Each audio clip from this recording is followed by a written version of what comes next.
Varicose veins కి సరైన చికిత్స కోసం సంప్రదించండి ఎవిస్ హాస్పిటల్. హాయ్ హలో నమస్తే, welcome back to Suman TV. Menopause అంటే అందరికీ తెలుసు కదా, పీరియడ్ సైకిల్ ఆగిపోవడం. మరి ఈ దశలో స్త్రీ శరీరం పలు మార్పులకి గురవుతూ ఉంటుంది. స్ట్రెస్ అనుకోవచ్చు, మూడ్ స్వింగ్స్ అనుకోవచ్చు, ఇంకా చికాకు, కొంచెం అలసటగా ఉండడము, ఎవరు కొంచెం తనని ఇంట్రెస్ట్గా పట్టించుకోకపోవడము, ఇమీడియట్గా కోపం రావడం, చికాకుగా ఉండడము. మరి వీటన్నిటిని కూడా అధిగమించాలి అంటే ఏం చేయాలి? ఏమైనా మంచి డైట్ తీసుకోవాలా, లేదంటే ఎక్సర్సైజ్ చేయాలా? ఎలా మనము మెనోపాజ్ని అధిగమించాలి అంటే మరి దీనిపైన ఈరోజు మనతో మాట్లాడడానికి స్టూడియోలో ఉన్నారు sports and clinical dietitian Lakshmi Tejaswi గారు. మేడంతో మాట్లాడదాం. నమస్తే మ్యామ్. నమస్తే అండి. మేడం, మెనోపాజ్ పీరియడ్ సైకిల్ ఆగిపోతుంది అంటారు కదా, అసలు ఏ ఏజ్లో ఈ పీరియడ్ సైకిల్ అనేది ఆగిపోతుంది అంటారు? సో జనరలీ మెనోపాజ్ అనేది 48 ఇయర్స్ తర్వాత నుంచి 50, 51, 52, కొంతమందికి అయితే 53 ఇయర్స్కి కూడా వచ్చే అవకాశాలు ఉన్నాయి. ఓకే, కానీ ఇప్పుడు చేంజ్ అయ్యే సిచ్యువేషన్స్తో, ఇప్పుడు ఎన్విరాన్మెంట్ చేంజ్ అవుతుంది, మన పరిశ్రమలు చాలా చేంజ్ అవుతున్నాయి కాబట్టి వీటి వల్ల ఆడవాళ్ళ హెల్త్ మీద చాలా ఎఫెక్ట్ ఉండి చాలా ఎర్లీగా కూడా మెనోపాజ్ అనేది వస్తుంది. ఓకే, అంటే కొంతమందికి 40 ఏళ్ళకే వస్తుంది, 40 ఏళ్ళు, 42, అట్లా 45 ఇయర్స్కి కూడా మెనోపాజ్ అనేది వచ్చేస్తుంది అనమాట. కానీ ఎక్కువగా మాత్రం 48 తర్వాత నుండి 49, 50 ఇయర్స్ వాళ్ళకి వస్తే అది కరెక్ట్ టైం అనమాట మెనోపాజ్ అనేది రావడం. సో ఈ ఫేజ్లో ఏంటి అంటే ఫస్ట్ గుర్తుపెట్టుకోవాల్సింది, 1 ఇయర్ వరకు కంప్లీట్గా పీరియడ్స్ ఆగిపోయాయి అంటే అప్పుడు దాన్ని మెనోపాజ్ అంటాం. సో కొంతమందికి మెనోపాజ్ వచ్చే ముందు స్టేజ్ పెరి మెనోపాజ్ అంటాం అనమాట. సో బిఫోర్ మెనోపాజ్ స్టేజ్ ఎలా ఉంటుందంటే, 1 సంవత్సరం వరకు 2 నెలలు అవ్వకుండా మళ్ళీ ఇంకొక నెల పీరియడ్స్ రావడం, ఒక 3-4 నెలలు మళ్ళీ ఆగిపోయి మళ్ళీ పీరియడ్స్ రావడం. ఆ పీరియడ్స్ కూడా ఒక 10 డేస్, కొంతమందికి 10 డేస్ కంటిన్యూస్గా బ్లీడింగ్ అవుతుంది, కొంతమందికి ఏమో జస్ట్ 2-3 డేస్లోనే ఆగిపోతుంది అట్లా. సో చాలా డిఫరెంట్గా ఉంటుంది అందరికీ. సో అందరికీ ఒకలాగా ఉంటుంది అని మాత్రం ఎప్పుడూ అనుకోకూడదు. సో ఎవరికన్నా ఇప్పుడు 45 ఇయర్స్ వాళ్ళకి ఇప్పుడు పీరియడ్స్ ఆగిపోతున్నాయి అంటే, ఈ నెల వచ్చింది, నెక్స్ట్ నెల రాలేదు, ఇంకో 2 నెలలు రాలేదు అంటే ఒక్కసారి చెక్ చేయించుకుంటే బెటర్. చెక్ చేయించుకొని లేదు 2-3 మంత్స్ వరకు రావట్లేదు అంటే అప్పుడు మెనోపాజ్ కన్నా ముందు స్టేజ్లో ఉన్నారు అనేది అర్థమవుతుంది అన్నమాట. అది మీరు ఎర్లీగా వస్తుందని అంటున్నారు కదా మేడం, ఎర్లీగా రావడానికి రీజన్స్ ఏముంటాయి? సో మల్టిపుల్ రీజన్స్ ఉండొచ్చండి. సో ఫస్ట్ మెయిన్ రీజన్ ఏంటి అంటే స్ట్రెస్. ఇప్పుడు చాలా మంది ఆడవాళ్ళు వర్కింగ్ ఉమెన్ అయిపోయారు. ఓకే, సో ఏదైనా అది ఉద్యోగం చిన్నదైనా పెద్దదైనా చాలా మంది ఉమెన్ వర్కింగ్ ఉమెన్ అయిపోయేసరికి సో ఇంట్లో కొంచెం స్ట్రెస్ ఉంటుంది, ఆఫీస్లో కూడా కొంచెం స్ట్రెస్ అనేది ఉంటుంది. సో వాళ్ళకి డబుల్ సైడెడ్ స్ట్రెస్ అయిపోయి, ఎక్కువ ప్రెషర్ ఎక్కువ అయిపోయి, స్ట్రెస్ ఎక్కువ అయిపోయి వాళ్ళు హ్యాండిల్ చేసుకోలేక ఇలాంటి సిచ్యువేషన్స్ వస్తున్నాయి అన్నమాట. అంటే మెనోపాజ్ అనేది తొందరగా రావడం, స్ట్రెస్ హార్మోన్స్ అనేవి ఎక్కువ అయిపోవడం, అది. సో వీటి వల్ల వాళ్ళకి one of the main reason. Next ఇంకొక రీజన్ సరైన న్యూట్రిషన్ లేకపోవడం. ఓకే, సో చాలా అన్హెల్దీ ఈటింగ్ హ్యాబిట్స్, చాలా జంక్ ఫుడ్ తినడం. ఇప్పుడు ఎస్పెషలీ మళ్ళీ వర్కింగ్ ఉమెన్ గురించి ఎక్కువగా చెప్తాను నేను, ఎందుకంటే వాళ్ళు ఇప్పుడు ఎక్కువ వండలేకపోతున్నారు ఇంట్లో అని, సరే ఆర్డర్ చేసేసుకుందాం. ఇప్పుడు జస్ట్ 1 minute ఆర్డరింగ్ అనేది చాలా ఈజీ అయిపోయింది అందరికీ. సో అండ్ ఇప్పుడు హస్బెండ్ వైఫ్ వర్కింగ్ అయ్యేసరికి వాళ్ళకి ఆర్డర్ చేయడం పెద్ద కష్టమేమీ కాదు, అది. సో ఈజీగా ఆర్డర్ చేసేసి వాళ్ళు తెప్పించుకొని తింటారు. అది సింపుల్ ఒక రోటీ సబ్జీ అయినా it is not very healthy. Okay, ఎందుకు అంటే రెస్టారెంట్స్లో వాడే ఆయిల్ వేరే ఉంటుంది, వాళ్ళు యూస్ చేసిన ఆయిలే మళ్ళీ మళ్ళీ యూస్ చేస్తారు, దానివల్ల చాలా ఎఫెక్ట్ ఉంటుంది హెల్త్ మీద. సో అందుకు వాళ్ళు సరే ఇది రోటీ సబ్జీయే కదా నేను ఆర్డర్ ఇచ్చేది, ఇదేం పిజ్జా బర్గర్ కాదు కదా, అంత అన్హెల్దీ కాదు కదా అని చాలామంది అనుకుంటారు, కానీ కాదు. వాళ్ళు క్రీమ్ అని యాడ్ చేస్తారు, బటర్ ఎక్కువగా యాడ్ చేస్తారు కూరలో, టేస్ట్ ఎక్కువ రావాలని. సో అండ్ ఫ్రెష్గా ఉండదు, వాళ్ళు ముందు రోజు 2-3 రోజుల ముందు ఆ గ్రేవీ ప్రిపేర్ చేసుకొని పెట్టుకుంటారు. సో అందుకు ఇట్లా ఫుడ్ హ్యాబిట్స్ ఉండేసరికి వాళ్ళకి ఈ మెనోపాజ్ అనేది ఎర్లీ స్టేజ్లో రావడం, కొంతమంది హెల్దీ కాకుండా చాలా అన్హెల్దీ ఫుడ్ ఎక్కువగా Yes. తింటారు. పిజ్జాస్, బర్గర్స్ అని, సాఫ్ట్ డ్రింక్స్ అయితే చాలా ఎక్కువ. ఊరికే నాకు స్ట్రెస్ అయిపోతుందని సాఫ్ట్ డ్రింక్స్ తాగేయడం అది.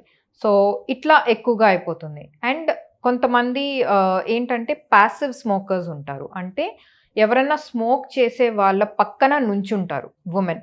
నుంచున్నప్పుడు వాళ్ళకు కూడా చాలా బాడీలో చేంజెస్ అనేవి వస్తాయి. వాళ్ళు స్మోక్ చేయరు కానీ ఆ ఎఫెక్ట్ డెఫినెట్గా Yes. ఉంటుంది. సో వాళ్ళని ప్యాసివ్ స్మోకర్స్ అంటాం. సో దానివల్ల కూడా బాడీలో చాలా అన్హెల్దీ చేంజెస్ వచ్చేసి చాలా ఇన్ఫ్లమేషన్స్ ఎక్కువైపోయి హార్మోన్స్ అనేవి కూడా చేంజెస్ ఎక్కువగా కనిపిస్తాయి. So Yes. అందువల్ల కూడా ఈ మెనోపాజ్ అనేది చాలా ఎర్లీ స్టేజ్కి రావడం అనేది జరుగుతుంది. Yes. అంటే దీనికి ఏమైనా సిమ్టమ్స్ ఉంటాయి మేడం, మనకి ముందేమైనా తెలుస్తుందా? డెఫినెట్గా తెలుస్తుంది. Mm. Yeah, most of the women, కొంతమందికి ఉండదు అది, కానీ చాలా తక్కువ పర్సెంట్. సో చాలా మందికి అయితే సిమ్టమ్స్ అనేవి ఉంటాయి. సిమ్టమ్స్ చాలా రకాలు ఉంటాయి. అందరికీ అన్ని సిమ్టమ్స్ ఉండవు. కొంతమందికి కొన్ని సిమ్టమ్స్ ఉంటాయి, కొంతమందికి అన్ని సిమ్టమ్స్ ఉండొచ్చు, కొంతమందికి ఏదో ఒకటో రెండో సిమ్టమ్స్ అనేవి ఉంటాయి. సో ఫస్ట్ సిమ్టమ్స్ వచ్చేసరికి చాలా హాట్ ఫ్లాషెస్ అనేవి ఎక్కువ ఉంటాయి. హాట్ ఫ్లాషెస్ అంటే సడన్గా వేడి చెమట, Yeah. చలికాలమైన వేడి చెమట అనేసి వచ్చేయడం, లేకపోతే సడన్గా ఒక అర్ధగంటలో మళ్ళీ చల్లగా అనిపించడం. సో ఇమీడియట్గా ఒక 1 hour టైంలోనే వేడి చలి అన్నీ అనిపిస్తాయి Yes. అన్నమాట. అట్లా అది ఒక్కటి ఎక్కువ అయిపోతుంది. నెక్స్ట్ మూడ్ స్వింగ్స్ అనేవి ఎక్కువ అయిపోతాయి. సో ఆడవాళ్ళకి మెయిన్ హార్మోన్ అనేది ఎస్ట్రోజన్. సో ఈ ఎస్ట్రోజన్ అప్పుడు చాలా తగ్గిపోతుంది మెనోపాజ్ వచ్చే ముందు అండ్ మెనోపాజ్ వచ్చిన తర్వాత చాలా తగ్గిపోతుంది అనమాట. సో ఈ ఎస్ట్రోజన్ తగ్గిపోవడం వల్ల వాళ్ళకి మూడ్ స్వింగ్స్ అనేవి ఎక్కువ అయిపోవడం. నెక్స్ట్ వచ్చేసి తొందరగా టయర్డ్ అయిపోవడం, Yeah. చాలా అలసట, టయర్డ్, అండ్ ఎప్పుడు నిద్రపోవాలి, అసలు ఇంట్లో మామూలు చిన్న పనులు చేయడానికి కూడా వాళ్ళకి ఓపిక లేకుండా చాలా నిద్ర ఎక్కువ రావడం. డే టైంలో, నైట్ టైం రాదు, మళ్ళీ నైట్ టైంలో నిద్ర రాదు, Yeah. డే టైంలో వస్తుంది అలసట Okay. అనిపిస్తూ అట్లా అది. సో అది ఒక సిమ్టమ్ ఉంటుంది. నెక్స్ట్ వర్కౌట్స్ చేస్తున్నా వర్కౌట్ చేయలేకపోవడం, తొందరగా అలసట రావడం. అది కాల్షియం అనేది చాలా తగ్గిపోతుంది బోన్స్లో, అండ్ విటమిన్ డి అనేది తగ్గిపోతుంది. సో కాల్షియం, బోన్స్ అనేవి వీక్ అయిపోవడం, సో ఆ నొప్పులు అనేవి ఎక్కువగా ఉంటాయి. కండబలం బాగా తగ్గిపోతుంది. సో మజిల్ లాస్ అంటాం మేము, Yes. మజిల్ లాస్ ఎక్కువగా ఉంటుంది. స్లీప్ ఎక్కువ ఉండదు. అండ్ కొంతమందికి గ్యాస్, బ్లోటింగ్, అసిడిటీ చాలా చాలా ఎక్కువగా ఉంటుంది. ఏది తిన్నా గ్యాస్, బ్లోటింగ్ అంటారు. అప్పుడు వరకు ఏమీ ఉండదు వాళ్ళకి. కరెక్ట్గా మెనోపాజ్ వచ్చినప్పుడు ఈ సిమ్టమ్స్ అన్నీ వచ్చేస్తాయి. గ్యాస్, బ్లోటింగ్ అయితే చాలా ఎక్కువగా ఉంటుంది. Yes. కొంతమందికి కాన్స్టిపేషన్ ఉండే అవకాశాలు ఉంటాయి. అది మేజర్గా చూసుకోవాల్సింది హాట్ ఫ్లాషెస్, చాలా నీరసంగా అనిపిస్తున్నారా, అండ్ ఈ గ్యాస్, బ్లోటింగ్ కానీ లేకపోతే అసిడిటీ ప్రాబ్లమ్స్ ఇవి ఎక్కువగా ఉంటున్నాయా అనేది చూసుకోవాలి. And Yes. Mood swings.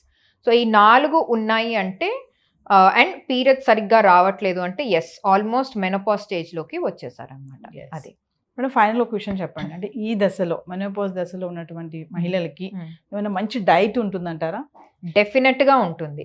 So నేనేమంటా అంటే 35 years వచ్చే ఆడవాళ్ళకి అప్పటి నుంచే స్టార్ట్ చేయాలి, హెల్దీ లైఫ్ స్టైల్ అనేది స్టార్ట్ చేయాలి. సో ఫస్ట్ చేయాల్సిన హ్యాబిట్స్ ఏంటంటే హెల్దీ ఫుడ్, Yes. ఎక్కువగా ఇంట్లోనే వండుకొని, ఇంట్లో కూడా ఫ్రైడ్ ఫుడ్స్ కాకుండా మామూలుగా అన్నం, కూర, పప్పు, నాన్ వెజ్ తినే వాళ్ళంటే నాన్ వెజ్ కొంచెం తక్కువ నూనె వాడుకొని అలా నాన్ వెజ్ కూరలు చేసుకుంటూ తీసుకోవాలి. So first healthy homely food, oil consumption తగ్గించాలి, ఫ్రైడ్ ఫుడ్స్ అనేది తగ్గించాలి, and healthy life style. So healthy life style అంటే లేట్గా పండుకోకుండా ఎర్లీగా పండుకొని, ఎర్లీగా లెగిసి ఎక్సర్సైజ్ అనేది చేసుకొని అట్లీస్ట్ 1 hour. మన బాడీకి 30 minutes సరిపోదు, 1 hour కంపల్సరీ ఎక్సర్సైజ్ అనేది చేయాలి. అది కంపల్సరీ జిమ్ వెళ్ళాల్సిన అవసరం లేదు. నార్మల్ ఇంట్లో లేకపోతే ఇంటి చుట్టూ 1 hour వాకింగ్ చేస్తే కూడా సరిపోతుంది. Okay, so anything, walking, jogging, cycling ఇట్లా కూడా సరిపోతుంది. సో ఇదొక హ్యాబిట్స్ పెట్టుకోవాలి. నెక్స్ట్ వచ్చేసి కొన్ని ఫుడ్స్ యాక్చువల్లీ మెనోపాజ్ నుంచి ఈ సిమ్టమ్స్ని కొంచెం తగ్గించడానికి హెల్ప్ చేస్తాయి. సో మనకి ఎస్ట్రోజన్ మెయిన్ హార్మోన్ అని చెప్పా కదా. సో ఫుడ్స్లో కూడా ఫైటో ఎస్ట్రోజన్స్ అనేవి ఉంటాయి. ఇవేంటంటే ఎస్ట్రోజన్ లాంటి పని చేస్తాయి. ఎస్ట్రోజన్ హార్మోన్ మనకి ఏం పని చేస్తుందో ఈ ఫైటో ఎస్ట్రోజన్స్ అనే కెమికల్ మన ఫుడ్స్లో కొన్ని ఫుడ్స్లో ఉంటాయి.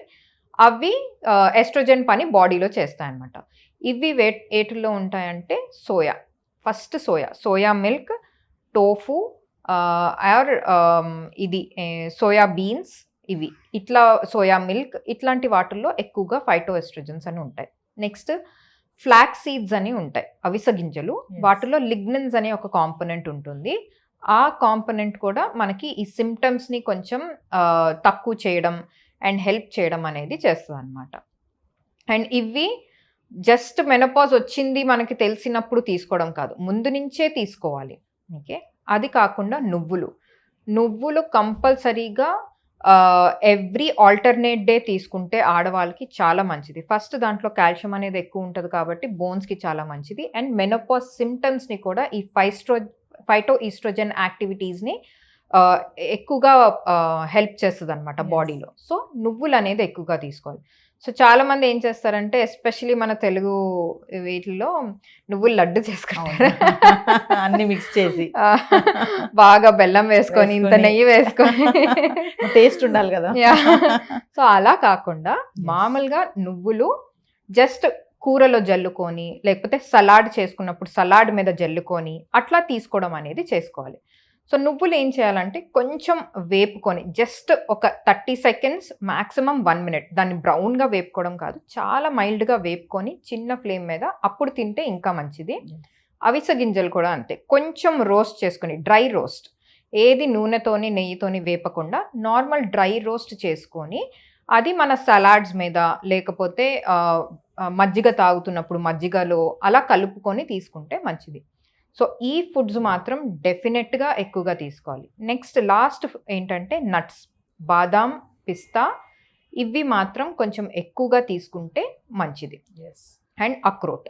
సో ఈ ఫుడ్స్లో కూడా మనకి విటమిన్స్ అనేవి ఉంటాయి, యాంటీ ఆక్సిడెంట్స్ ఉంటాయి అండ్ ఒమేగా ఫ్యాటీ యాసిడ్స్ ఉంటాయి. ఒమేగా ఫ్యాటీ యాసిడ్స్ ఏం చేస్తాయంటే బాడీలో ఇన్ఫ్లమేషన్ తగ్గుతుంది. బాడీలో ఇన్ఫ్లమేషన్ తగ్గడం అంటే ఈ సిమ్టమ్స్ అన్నీ తగ్గుతాయి. ఈ హాట్ ఫ్లాషెస్ కానీ మూడ్ స్వింగ్స్ ఇట్లాంటివన్నీ తగ్గుతాయి. కాబట్టి డెఫినెట్గా ఇవి ఎవ్రీ డే తీసుకుంటే from the age of 30-35 years ఆడవాళ్ళకి మెనోపాజ్ వచ్చే టైంకి చాలా హెల్ప్ఫుల్గా ఉంటుంది. మేము ఫైనల్గా క్వశ్చన్ చెప్పండి. చాలా మంది మెనోపాజ్ దశకు వచ్చేటప్పుడు భయపడతారు, అంటే అమ్మో నేను ఈ దశలోకి వచ్చేసాను, నా హెల్త్ ఎలా ఉంటుందో ఇప్పుడు అనే వాళ్ళకి ఏం చెప్తారు మీరు? సో ఫస్ట్ ఏం చెప్తా అంటే భయపడకూడదు. మనం స్ట్రెస్ లెవెల్స్ ఎంత తక్కువగా పెట్టుకుంటే అంత మంచిది. మనం ఎంత ఎక్కువగా స్ట్రెస్ తీసుకుంటే అంత మన హెల్త్ పాడయ్యే అవకాశాలు ఎక్కువగా ఉంటాయి. సో ఫస్ట్ స్ట్రెస్ లెవెల్స్ అనేవి తక్కువ పెట్టుకోవాలి. సో దానికి మనం మెడిటేషన్, ఎక్సర్సైజ్, స్ట్రెస్ని మనం కామ్ చేసే కొన్ని యాక్టివిటీస్ ఉంటాయి. లైక్ కొంతమందికి ఆర్ట్ అనేది చేసుకుంటే స్ట్రెస్ తగ్గుతుంది, మ్యూజిక్ వింటే, ఇట్లాంటి వాటి మీద డైవర్ట్ చేసుకుంటూ భయపడకుండా స్ట్రెస్ తగ్గించుకుంటూ ఉండాలి. లేదు మెనోపాజ్ వస్తుంది వాళ్ళకి ఇంకా స్ట్రెస్ తగ్గుతలేదు, ఏం చేయాలో అర్థం కావట్లేదు అంటే ఒక స్పెషలిస్ట్ని కలవడం అవసరం. సో ఏం చేయాలి ఏంటి అని వాళ్ళు స్పెషలిస్ట్ని దగ్గర నుంచి తెలుసుకుంటే డెఫినెట్గా వాళ్ళకి హెల్ప్ అనేది అవుతుంది. అప్పుడు వాళ్ళకి కూడా కాన్ఫిడెన్స్ వస్తుంది, ఓకే న్యూట్రిషనిస్ట్ దగ్గరికి వెళ్తే, డైటీషియన్ దగ్గర వెళ్తే ఇది తినచ్చు అని తెలుస్తుంది. గైనకాలజిస్ట్ దగ్గరికి వెళ్తే ఓకే ఇవన్నీ చేస్తే మనకి హెల్ప్ఫుల్ కాబట్టి గైనకాలజిస్ట్ చెప్పినట్టు వాళ్ళు ఫాలో అవుతారనమాట. సో అప్పుడు వాళ్ళకి స్ట్రెస్ అనేది తగ్గుతుంది అండ్ వాళ్ళు హెల్దీగా మెనోపాజ్ అనేది ట్యాకిల్ చేయొచ్చు. Thank you ma'am. Thank you అండి.